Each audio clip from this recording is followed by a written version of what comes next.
Welcome to the Salmon Runs YouTube. Enjoy the video. You're going to act fast. Sign in to the cloud account that held the contacts and stop any new contact edits or syncs on your devices. Once signed in, go directly to the Web Contacts Manager. Do not try mobile apps yet, because the web tools expose restore options. You need the original account and a browser so the server-side snapshot can be accessed. Make sure sync is temporarily off on phones. Once done, proceed to the account's restore features to recover a previous contact snapshot. Now perform the restore using the cloud provider's snapshot tool.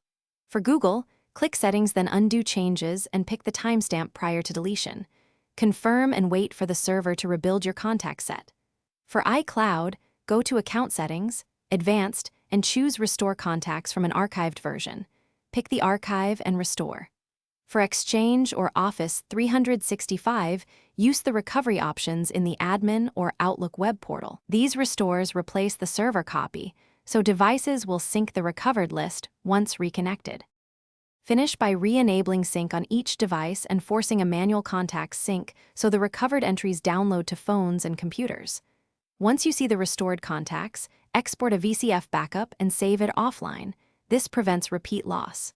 If some contacts are missing, check device-specific backups, iTunes/Finder, Android Backup, or the provider's activity log.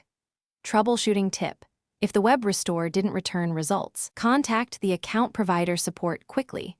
Server-side snapshots may still be recoverable within provider retention windows. Thanks for watching. Consider subscribing if we helped you.